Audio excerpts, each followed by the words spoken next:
Glaucoma का treatment एक ही है कि डॉक्टर के पास जाएँ, अगर ग्लाकोमा इवैल्यूएशन करके वो बोलता है ग्लाकोमा है, तो बहुत ईज़ी ट्रीटमेंट है, आँखों में डालने की ड्रॉप्स दी जाती हैं। वो आपको लाइफ लॉन्ग इस्तेमाल करनी होती हैं। You keep on regularly using your drops, you keep on visiting your doctor for a checkup every yearly और 6 monthly as advised and you will be good. इस ईगो में कि भई बच्चे को चश्मा नहीं लगाना है, कई पेरेंट्स चश्मा नहीं लगवाते हैं। वो लॉन्ग टर्म बच्चे की आँखों को कमज़ोर कर रहे होते हैं। तो अपनी आँखों का अगर बच्चों को ज़रूरत है तो चश्मा लगाएँ हैं। बेसिकली आँखों में सिम्पटम्स 2 ही होते हैं, आँखों में दर्द होना और हल्का सा निगाह का कम होना। नमस्कार दर्शकों, मैं दिया शर्मा। स्वागत है आपका एचबीएन न्यूज़ में और आज हमारे साथ मौजूद है हमारे मुख्य अतिथि। सबसे पहले तो मैं सर आपका धन्यवाद करना चाहूँगी कि आपने अपना कीमती समय हमें दिया। मैं चाहूँगी कि आप हमारे दर्शकों को अपना परिचय दें। मेरा नाम है डॉक्टर कुमार संभव, मैं आँखों का डॉक्टर हूँ। मैं गाज़ियाबाद और उसके सराउंडिंग में 6 आँखों के अस्पताल चलाता हूँ। मेरे को 15 साल का अनुभव है इस फील्ड में काम करने का। करीब 50,000 से ज़्यादा ऑपरेशन मैं कर रखा हूँ। उसके अलावा आज आपने बुलाया है, आपके जो भी सवाल हैं आप पूछ सकते हैं। तो अभी तक की आपकी इस जर्नी में कोई ऐसा केस आया जो बहुत ज़्यादा चैलेंजिंग हो आपके लिए? आज तक नहीं, अक्सर आते हैं। बेसिकली हम लोग जो ट्रीट करते हैं आँखों की बीमारी और आँख आप सब बॉडी का सबसे कोमल अंग कैसे कहते हैं, और हमारे यहाँ हर इन जनरली हेल्थ को लेके काफ़ी लोग लेट बैक हैं, ध्यान नहीं देते। आँख का केस जैसे होता है मोतियाबिंद, जो सबसे कॉमन बुढ़ापे में बीमारी होती है, तो लेट स्टेज पे आते हैं हमारे पास, जिसमें आँखें बिल्कुल ख़राब हो चुकी होती हैं, मोतियाबिंद बिल्कुल बहुत ज़्यादा पक चुका होता है। तो ऐसे केस तो ऑलमोस्ट डेली बेसिस पे 1 या 2 आ जाते हैं, जिनका ऑपरेशन करना भी मुश्किल है और विज़न आने की संभावना भी कम हो जाती है क्योंकि ट्रीटमेंट काफ़ी लेट करते हैं लोग। तो सबसे कॉमन प्रॉब्लम्स कौन सी आती है आई से रिलेटेड आपके पास? आज की डेट में यंग एज में जो प्रॉब्लम है वो है dry eyes, young age to middle age, और फिर ओल्ड एज के साथ जो सबसे कॉमन प्रॉब्लम है वो है diabetic retinopathy because of diabetes, और उसके अलावा कैटरेक्ट वो नॉर्मल है, दैट इज रिलेटेड, वो होना ही सबको। और तीसरे नंबर पे आता है ग्लाकोमा, जिसे काला पानी या काला मोतिया बोलते हैं। तो सर जैसे अगर किसी को पता है कि उसे प्रॉब्लम हो रही है, उसको सिम्टम्स पता लग रहे हैं, तो वो कैसे प्रिकॉशंस लें? बेसिकली आंखों में सिम्टम्स 2 ही होते हैं, आंखों में दर्द होना और हल्का सा निगाह का कम होना। ज़्यादातर लोग इसको लापरवाही में टाल देते हैं, चेकअप नहीं कराते। तो अगर आंखों में कोई भी प्रॉब्लम हो रही है, आंखों से लगातार पानी आ रहा है, आंखों में लगातार दर्द बना हुआ है, सिर में दर्द बना हुआ है, निगाह कमज़ोर हो रही है, आंखों के आगे काले काले धब्बे आ रहे हैं, तो फ़ौरन किसी न किसी अच्छे आई डॉक्टर को चेक कराना चाहिए। सो जैसे आई डॉक्टर को चेक कराना चाहिए, बट लोग क्या करते हैं ना, होम रेमेडीज कर लेते हैं। आई ड्रॉप डाल ली कि हम अभी बाहर धूप में गए थे, इसलिए शायद ये प्रॉब्लम हो रही है, अभी हमने ज़्यादा फ़ोन देख लिया इसलिए ज़्यादा प्रॉब्लम है। तो लोग ड्रॉप्स वगैरह डाल के काम चला लेते हैं, तो उसके साइड इफेक्ट्स भी रहता है। बेसिकली होम रेमेडीज़ के बहुत साइड इफ़ेक्ट्स हैं। मोस्ट ऑफ द टाइम जो लोग अपनी आँख में दवा डाल रहे होते हैं, उन्हें उसका कंटेंट ही नहीं पता वो क्या डाल रहे हैं। वो गए किसी केमिस्ट शॉप में, उसने बोला आँखों से पानी आ रहा है, दर्द हो रहा है, दवाई दे दो। केमिस्ट ने एक कोई भी ड्रॉप उसके हाथ में पकड़ा दी। जो ड्रॉप दी जाती है मोस्ट ऑफ ड्रॉप्स में स्टेरॉइड्स होता है, जो आँखों को फ़ौरन आराम देता है। पर जो स्टेरॉइड्स होता है, पेशेंट को आराम मिल गया, पेशेंट को लगा बहुत अच्छी दवाई है, उसने रेगुलर घर पे डाल दी। जब भी उसकी आँखों में दर्द हुआ, उसने वो ड्रॉप डाल ली। मगर जो स्टेरॉइड होता है, वो आँखों में कैटरेक्ट डेवलप करता है, आँखों में काला मोतिया ग्लाकोमा डेवलप करता है। इसकी वजह से जिन लोगों में बीमारी जो ओल्ड एज में आती, 45 साल या 50 साल के बाद आती, आज के 30-35 ईयर्स में हमारे पास आ रहे हैं बीमारी लेके because of over usage of steroids, जो ये ओवर द काउंटर दी जाती है। उसके अलावा कई लोग गुलाब जल डाल देते हैं। गुलाब जल जो आता है, या फिर कोई भी घर पे कुछ लोग शहद डाल लेते हैं, घी डाल लेते हैं। आँख खेलने की चीज़ नहीं है। आँखों में बेस्ट ट्रीटमेंट आँखों का है कि आँखों को टच ना करें। आँखों में कोई भी प्रॉब्लम है, आप किसी अच्छे स्पेशलिस्ट को दिखाएँ और उसके बाद ट्रीटमेंट लें। उसके अलावा आँखों में खुद से कुछ भी नहीं डालना चाहिए, क्योंकि एक बार डैमेज कर दिया आपने, उसका रिवर्सल होना बहुत मुश्किल हो जाता है। तो सर कितने कितने टाइम पीरियड पर अपनी आईज एवरी ईयर तो आई इवैल्यूएशन इज़ अ मस्ट, सभी को कराना चाहिए, चाहे कोई प्रॉब्लम हो या नहीं हो। एक बार कंप्लीट इवैल्यूएशन में, जिसमें आपका आँख का प्रेशर टेस्ट होता है, आपकी आँख के जो रेटिना है, पीछे के पर्दे होते हैं, उसका टेस्ट होता है और चश्मे के नंबर की जाँच होती है। जैसे आजकल हम देखते हैं छोटे छोटे बच्चे हैं, उन्हें भी चश्मे लग गए, तो फैमिली का रहता है कि चश्मा लग गया बहुत बड़ी बीमारी है ना, ऐसा रहता है। बेसिकली चश्मा कभी कोई बीमारी नहीं होती है। चश्मा आँखों की रिक्वायरमेंट है, वो किसी भी एज में आ सकती है। बच्चों में अगर चश्मे का नंबर लगा है क्योंकि उसकी आँखों को ज़रूरत है, तो चश्मा लग जाता है। तो चश्मा लगने से उसकी ज़िंदगी पे कोई फ़र्क नहीं पड़ता है। उसकी मान लीजिए किसी बच्चे को आगे चल के पढ़ाई ज़्यादा करनी है, कुछ अच्छा करना है लाइफ़ में, डॉक्टर बनना है या फिर इंजीनियर बनना है या लॉ जाना है या फिर किसी भी फ़ील्ड में जाना है, तो चश्मे का नंबर कभी कोई आपकी लाइफ को हैम्पर नहीं करता है, ना पढ़ाई को ना आगे की लाइफ को। आप अपनी नॉर्मल लाइफ नॉर्मल से जीते हैं तो चश्मा बीमारी नहीं है। ये लोगों के दिमाग में गलतफहमी है, खासकर पेरेंट्स जो होते हैं, हाँ। मदर्स जो होती हैं, उनको ज़्यादा होता है कि आप ये कर सकते हैं, चश्मा लगाएं, आप बच्चे की डाइट बेटर कर दीजिए, हरी सब्जी, फल, दूध, बादाम, चुकंदर, अ, पानी ज़्यादा पिलाइए और मोबाइल बंद कर दीजिए। तो लेकिन आजकल तो बिना मोबाइल फ़ोन के कुछ है ही नहीं। आजकल तो हम देखते हैं कि बच्चों की क्लासेस ऑनलाइन क्लासेस का बहुत था बीच में जब कोविड का टाइम था, तो ऑनलाइन क्लासेस हो रही है। कितने-कितने घंटे बच्चे फ़ोन पे हैं, लैपटॉप पे हैं, सिस्टम पे हैं, कंटिन्यूअसली फ़ोकस्ड क्योंकि एक क्लास खत्म होती है, दूसरी क्लास स्टार्ट हो जाती है। ऐसे सेम आज के तो कितने सारे यंग जनरेशन में भी ये रहता है कि लोग वर्क फ्रॉम होम कर रहे हैं। इंस्टाग्राम का ज़माना है, फेसबुक का ज़माना है। हाँ, हर किसी को अगर टाइम फ्री बैठा हुआ है तो वो क्या करता है, मोबाइल पे स्क्रॉल इंस्टाग्राम स्क्रॉल करता है, कुछ सोशल मीडिया। यही प्रॉब्लम है आज की डेट में, जो मेजर आंखों की प्रॉब्लम हो रही है वो over usage of social media, over usage of all these classes and everything is happening. देखिए, जो चीज़ मजबूरी है इन क्लासेस, जो जैसे कोविड के टाइम पे ऑनलाइन क्लासेस हो रही थी, वो एक इम्पॉर्टेंट पार्ट था, उसको हम इग्नोर नहीं कर सकते, मतलब उसको बंद नहीं कर सकते। वो पार्ट है बच्चे की पढ़ाई के लिए, वो कराना है। पर उसके अलावा हम जितना कंट्रोल कर सकते हैं वो तो करें कम से कम। क्लासेस हो रही है, ठीक है, 45 मिनट्स क्लास है, उसके बाद बच्चे को 15 मिनट का गैप दे दें, फिर क्लास ले ले, फिर 15 मिनट गैप ले ले। तो उसके अलावा अगर दिन में ऑलरेडी 3 से 4 घंटे वो ऑलरेडी मोबाइल पे देख चुका है, तो उसके बाद ना दिया जाए मोबाइल। क्योंकि आँख की एक कैपेसिटी है काम करने की, या मोबाइल या कोई भी सोशल मीडिया को देखने की, या किसी भी स्क्रीन को देखने की। उसके बियॉन्ड आप देखेंगे तो आँखों पे ज़ोर पड़ेगा, आँखें खराब होंगी। जैसे एक चीज़ और रहती है कि हम कहीं बाहर जा रहे हैं, धूप में निकल रहे हैं, डस्ट पॉल्यूशन, तो हमारी आँखें ना अचानक से जलन, बहुत ज़्यादा जलन उठती है, देखिए, रेड होने लग जाती है। आँखों में आँख बहुत सेंसिटिव है। अगर आँख में धूल का एक कण भी गिर जाए तो आँख से पानी आने लगता है, आँखों में चुभन होने लगती है। इवन तेज हवा भी लग जाए तब भी आँखों में चुभन होती है। हाँ, बहुत ज़्यादा। तो बेस्ट ये होता है कि अगर आँखों में जलन हो रही है, चुभन हो रही है, तो बेस्ट है कि आप आँख बंद करके बैठ जाइए।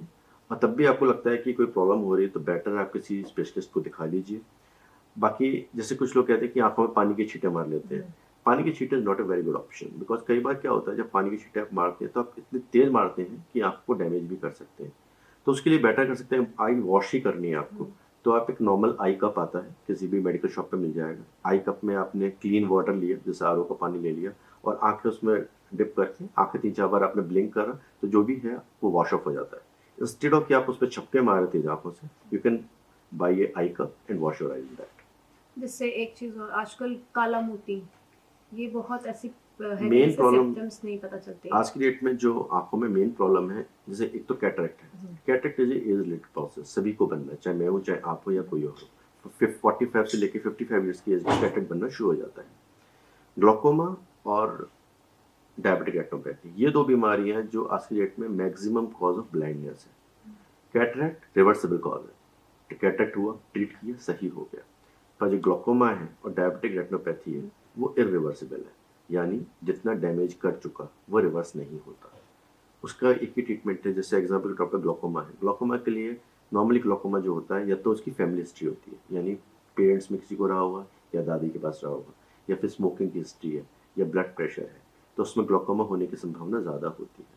ग्लूकोमा का ट्रीटमेंट एक ही है कि डॉक्टर के पास जाएं। अगर ग्लूकोमा इवैल्यूएशन करके वो बोलता है ग्लूकोमा है, तो बहुत इजी ट्रीटमेंट है, आँखों में डालने की ड्रॉप्स दी जाती हैं, वो आपको लाइफ लॉन्ग इस्तेमाल करनी होती हैं। You keep on regularly using your drops, you keep on visiting the doctor for a checkup every yearly or 6 monthly as advised, and you will be good.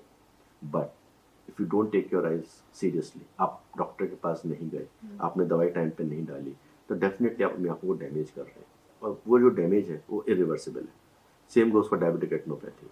Diabetes आज के में, India is the diabetic capital of the world. सबसे ज़्यादा diabetes world में India में है। हर 4th patient 5th patient पर diabetes हो रही है। लोगों को लगता है कि शुगर कंट्रोल नहीं हो रही, कोई बात नहीं है, हम तो कर लेंगे, बट धीरे धीरे धीरे ये शुगर जो है आपकी आंखों को डैमेज कर रही है, आपकी किडनी को डैमेज कर रही है, आपके हार्ट को डैमेज कर रही है, आपके ब्रेन को डैमेज कर रही है, और जितने भी डैमेजेस है ये आर और इरिवर्सिबल। तो अगेन डायबिटिक रेटिनोपैथी का एक ही ट्रीटमेंट है कि डायबिटीज़ कंट्रोल करें, और एवरी 6 मंथली ईयरली इवेल्यूशन कराएं किसी अच्छे रेटिना स्पेशलिस्ट पे। हिंदुस्तान में एक ही प्रॉब्लम है, होम रेमेडीज़। आप डॉक्टर के पास नहीं जाना चाहते, आपको लगता है मुझे कुछ नहीं हुआ है, और अगर मैं डॉक्टर के पास जाऊंगा वो मेरा ट्रीटमेंट शुरू कर देगा, जबकि मेरे को बीमारी है भी नहीं, तब भी फालतू ट्रीटमेंट मिल जाएगा मेरे को। ये बहुत गलत अवधारणा है लोगों के मन में। आप नहीं कराएंगे ट्रीटमेंट तो आप अपने शरीर को हार्म पहुंचा रहे हैं, जो आपको शायद आज महसूस नहीं हो रहा, आज से 5-10 साल बाद महसूस होगा, और फिर आप सिर्फ पछताएंगे कि मेरा ट्रीटमेंट टाइम पे क्यों नहीं करा। नहीं, ये तो बहुत ज़्यादा है कि आजकल कोई भी बीमारी के लिए कोई भी तरह की दिक्कत हो रही है तो लोग होम रेमेडीज पहले करते हैं, डॉक्टर्स के पास नहीं जाते, वो हमारे यहाँ अवॉइड होते थे करते पहले हैं। दादी माँ के घरेलू नुस्खे होते थे हाँ। ना, तो पहले वो लोग इस्तेमाल करते थे। देखिए आज से 20-25 साल पहले की बात करें तो ये चीज़ समझ में आती थी क्योंकि डॉक्टर्स बहुत इजीली अवेलेबल नहीं थे, डॉक्टर्स लिमिटेड थे। तो और उस ज़माने में शायद लोगों को वो ट्रीटमेंट हो भी जाता था और प्रॉब्लम नहीं भी होती थी। पर आज की डेट में जैसे हम लोग जिस तरह का फूड खा रहे हैं, एडल्ट्रेटेड फूड खा रहे हैं मोस्ट ऑफ द टाइम, जिस तरह का हमारा एनवायरनमेंट है पॉल्यूटेड, हम दिल्ली में नोएडा में रह रहे हैं, यहाँ पे पॉल्यूशन का लेवल आप जानते ही हैं।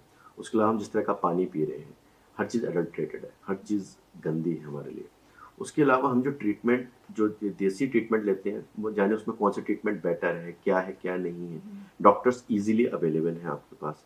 तो वाई डोंट यू, हम कहते हैं ना, जिसके पास जो स्पेशलिस्ट है उसके पास जाके उसका इलाज कराइए। आप घर से क्यों करना चाहते हैं? आप इंजीनियर हैं तो इंजीनियरिंग करें, आप लॉयर हैं तो आप अपना लॉ करें, आप कोई और फील्ड में आप वो करें, आप जर्नलिस्ट हैं आप जर्नलिज्म करें। Why do want to be doctor?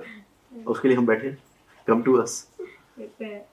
और इसी के साथ अब मोतियाबिंद के क्या कैसे? मोतियाबिंद बेसिकली एक इजोलेटेड प्रोसेस है जिसमें आँख के अंदर का जो लेंस है वो वाइट हो जाता है। जिस तरीके से हमारे बाल सफ़ेद होते हैं उम्र के साथ, वैसे ही हमारे आँख के अंदर जो लेंस होते हैं, जो नेचुरल लेंस होता है, वो वाइट होना शुरू हो जाता है, क्लाउडी होना शुरू होता है। कैटरेक्ट इज बेसिकली मीन्स कि क्लाउडिंग ऑफ, कैटरेक्ट होता है, पुराने ज़माने में झंडे जो बहते थे वो आपको वाइट दिखते थे, उसी को हम कैटरेक्ट बोलते थे। वही आँख के अंदर का जो लेंस है वो वाइट हो जाता है।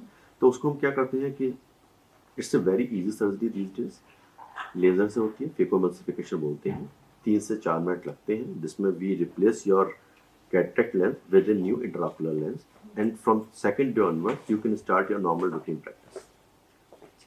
और जैसे अगर किसी को सिम्टम्स नहीं पता चल रहे, मतलब नहीं पता लग रहा किसी की प्रॉब्लम हो रही है, तो फिर वो क्या करे उसमें? बेसिकली सिम्टम्स हमेशा आंख इंडिकेशन देती है। आंख ऐसा नहीं है कि इंडिकेशन ना दे, आंख ऐसा है जो आपको इंडिकेट कर देगी कि मुझे प्रॉब्लम हो रही है, चाहे वो इंडिकेट करे पानी से कि आंख से पानी आ रहा है, या हैवीनेस से कि आंखों में भारीपन लग रहा है, या फिर धुंधलापन हो जाता है कि आंखों में दिखना कम हो जाता है, कि रात के समय कम दिख रहा है, दिन के समय कम दिख रहा है, तेज रोशनी में कम दिख रहा है, या अंधेरे में कम दिख रहा है, जैसा भी हो रहा है, डिपेंडिंग ऑन किस टाइप का कैटरेक्ट है या किस टाइप की डिसीज है, उसके हिसाब से आंख इंडिकेट करती है। प्रॉब्लम होती है कि हम लोग उसको इंडिकेशन को नहीं समझ के उसमें लापरवाही कर देते हैं, और अगेन कुछ और ट्रीटमेंट लेके हम सोचते हैं, टाल देते हैं उसको, बीमारी को, कि लेट्स बाद में करा लेंगे, और फिर बीमारी बढ़ जाती है। तो क्या स्मोकिंग वगैरह जैसे आजकल देखते हैं स्मोकिंग, तो इससे भी आईज पे इफेक्ट पड़ता है? डेफिनेटली स्मोकिंग से ग्लोकोमा भी होता है, स्मोकिंग से आपको कैटरेक्ट भी होता है, कैटरेक्ट का जो प्रोग्रेशन है वो फास्टर हो जाता है। स्मोकिंग हुआ या कोई भी जिस तरह के जो भी हैबिचुअल थिंग्स होती हैं, they all harm your body one way और अनदर। ऐसा नहीं कि हार्म नहीं करेगी, आंखों को नहीं करेगी तो किसी और बॉडी को करेगी, पर smoking definitely harms your eyes. ठीक है, इसी के साथ साथ मैं आपका धन्यवाद करना चाहूँगी कि आप हमारे स्टूडियो में आए, आपने हमें समय दिया, और आप कैसे हमारी जो ऑडियंस है उन्हें अवेयर करेंगे, एक छोटा सा मैसेज हमारी ऑडियंस के लिए। बेसिकली ऑडियंस के लिए तो यही है कि भैया आंखों में प्रॉब्लम हो रही है, खुद होम रेमेडीज ना करें, आसपास किसी भी अच्छे आंखों के डॉक्टर के पास जाएं, अपनी आंखें चेक कराएं। तो अगर आंखों में प्रॉब्लम नहीं भी है तब भी साल में एक बार अपनी आंखें चेक करानी चाहिए। छोटे घर में बच्चे हैं, बच्चों की 3 साल की उम्र के बाद डायलिटेड रिफ्रैक्शन यानी आंखों में दवा डलवा के पुतली फैला के आंखों की जांच होनी चाहिए। अगर बच्चे को चश्मे का नंबर है तो चश्मा लगवाना चाहिए।